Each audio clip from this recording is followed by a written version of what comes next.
Halo, perkenalkan nama saya Marsanda Masi dari kelas B9 Manajemen Fakultas Ekonomi dan Bisnis. Saat ini saya akan memaparkan mengenai materi tentang perencanaan manajemen. Mengapa perlu adanya perencanaan dalam suatu organisasi? Karena perencanaan adalah fungsi manajemen yang pertama dan terpenting. Itu dibutuhkan di setiap tingkat manajemen. Dengan tidak adanya perencanaan, semua kegiatan bisnis organisasi akan menjadi tidak berarti. Pentingnya perencanaan semakin meningkat mengingat ukuran organisasi yang semakin besar dan kompleksitasnya. Masing-masing organisasi sangat perlu melakukan suatu perencanaan dalam setiap kegiatan organisasi, sebab perencanaan ini merupakan proses dasar manajemen dalam mengambil suatu keputusan dan tindakan. Dalam manajemen, perencanaan adalah proses mendefinisikan tujuan organisasi, yang membuat strategi untuk mencapai tujuan itu dan mengembangkan rencana aktivitas kerja organisasi.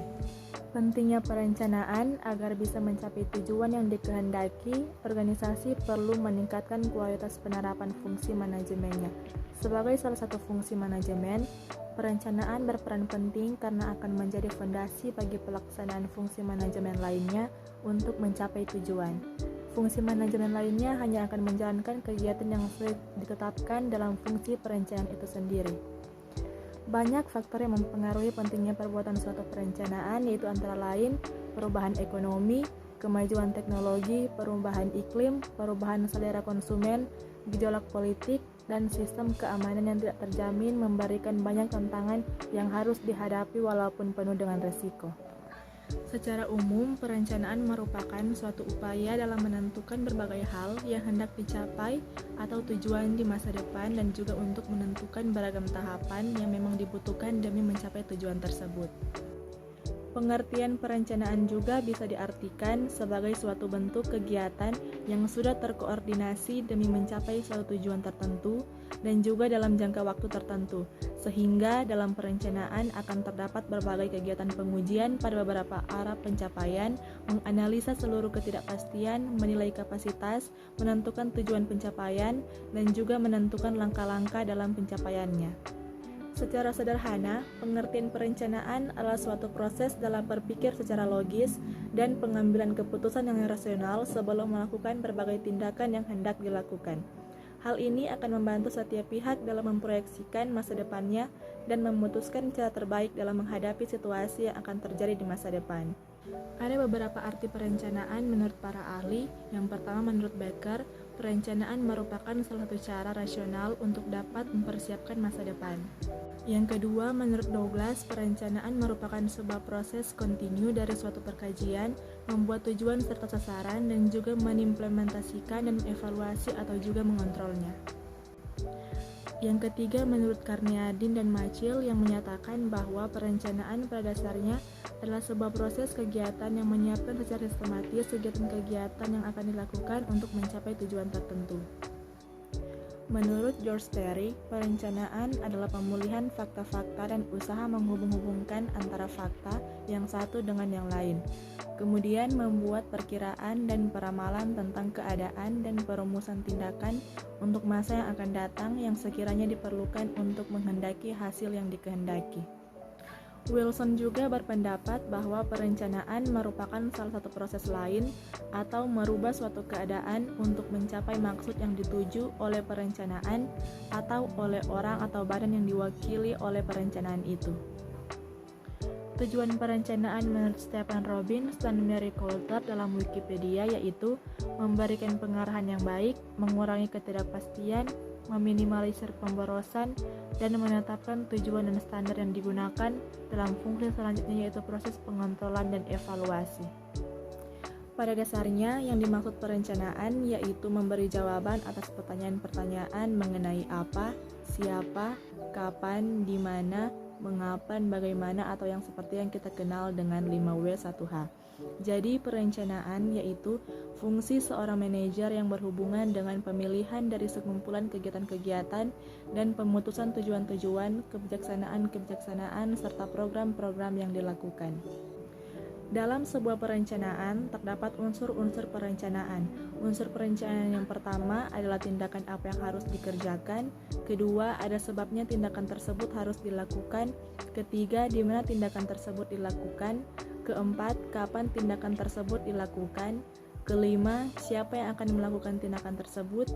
Dan yang terakhir, bagaimana cara melakukan tindakan tersebut? Proses penyusunan perencanaan. Sebagai salah satu tahapan dalam serangkaian proses, perencanaan merupakan suatu cara sistematis yang disusun untuk melaksanakan suatu pekerjaan. Perencanaan mengandung berbagai kegiatan yang saling terkait untuk mencapai suatu tujuan. Dengan demikian, perencanaan juga harus disusun berdasarkan keterkaitan dan tujuan tersebut. Proses penyusunan perencanaan dapat dilakukan dengan pertama, merumuskan misi dan tujuan. Misi organisasi yang terdefinisikan secara jelas akan membantu manajer dalam menetapkan dan menjalankan strategi untuk mencapai tujuan organisasi. Kedua, memahami kondisi saat ini. Tujuan ditetapkan untuk mengantisipasi situasi mendatang dengan berbagai standar yang dikehendaki. Agar bisa memahami situasi mendatang, keadaan saat ini perlu diperjelas serta perlu diadakan penelitian dan pengumpulan berbagai data relevan untuk kemudian dikaji secara mendalam terkait relevansi fungsi organisasi dan tujuan, sehingga bisa diproyeksikan prospeknya di masa mendatang. Ketiga, mempertimbangkan faktor pendukung dan penghambat tercapainya tujuan.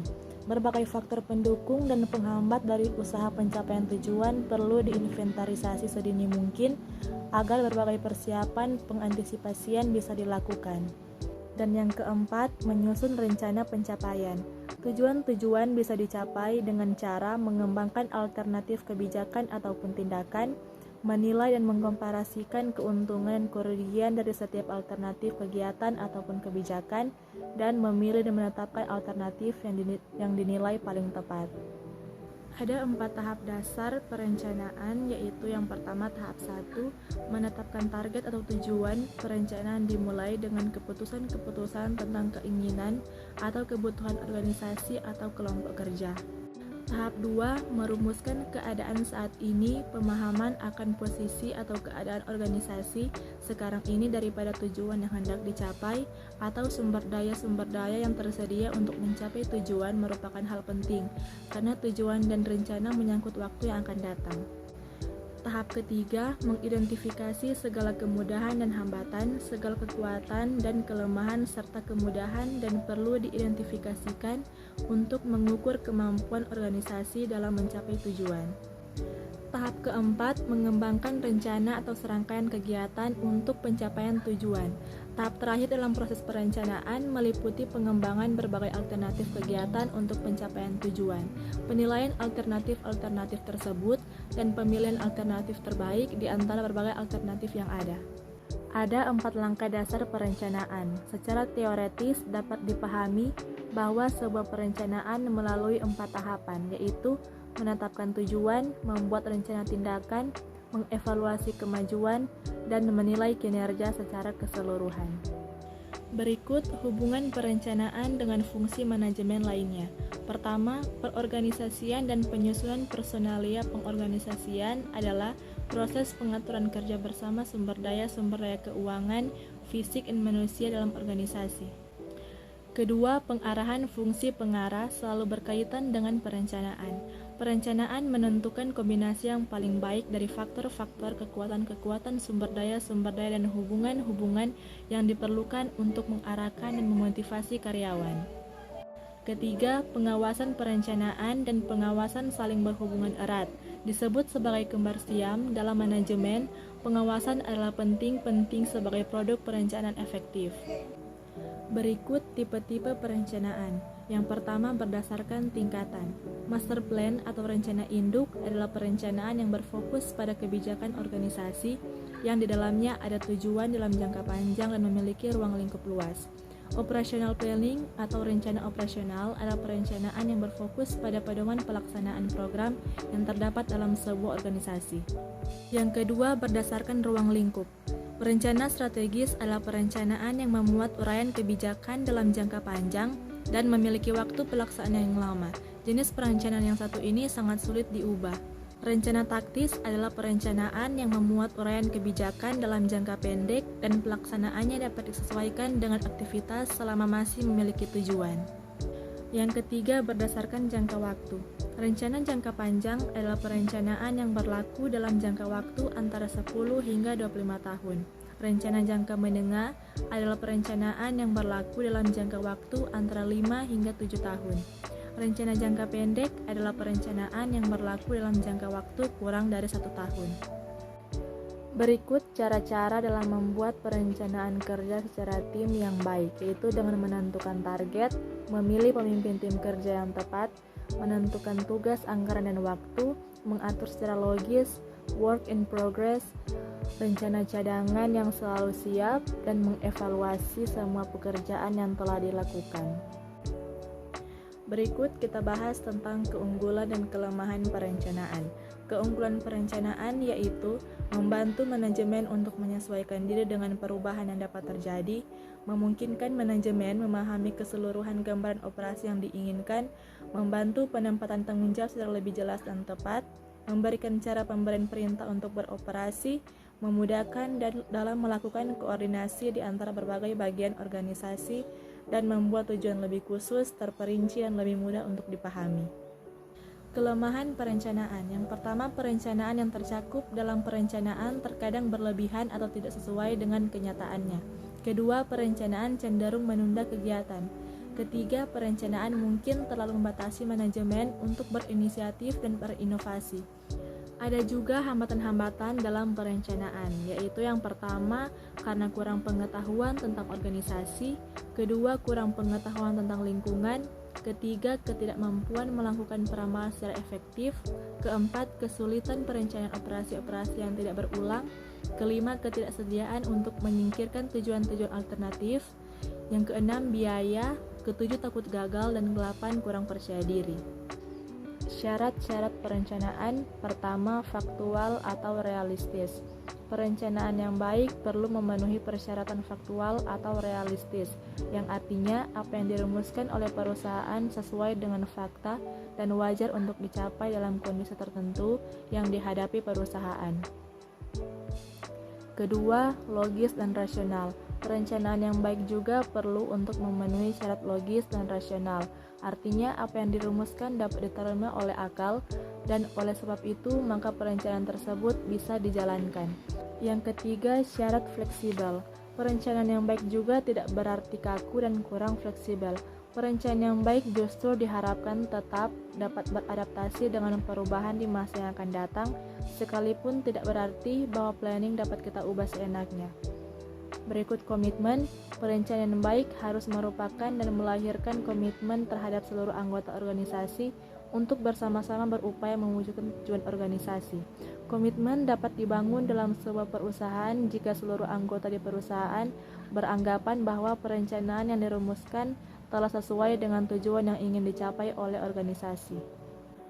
Yang keempat, komitmen. Perencanaan yang baik harus merupakan dan melahirkan komitmen terhadap seluruh anggota organisasi untuk bersama-sama berupaya mewujudkan tujuan organisasi. Komitmen dapat dibangun dalam sebuah perusahaan jika seluruh anggota di perusahaan beranggapan bahwa perencanaan yang dirumuskan telah sesuai dengan tujuan yang ingin dicapai oleh organisasi. Yang terakhir, komprehensif. Perencanaan yang baik juga harus memenuhi syarat komprehensif, yang artinya menyeluruh dan mengakomodasi aspek-aspek yang terkait langsung maupun tak langsung terhadap perusahaan.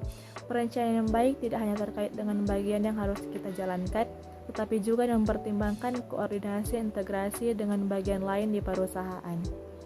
Nah, dari beberapa materi tadi yang sudah saya sampaikan, dapat disimpulkan bahwa perencanaan merupakan suatu proses yang dilakukan untuk mencapai suatu tujuan. Dalam kegiatan perencanaan ini, ada begitu banyak hambatan-hambatan dapat mempengaruhi jalan perencanaan tersebut. Akan tetapi, perencanaan yang dilakukan secara matang dan bertahap akan mempermudah untuk mewujudkan atau mencapai tujuan yang diinginkan.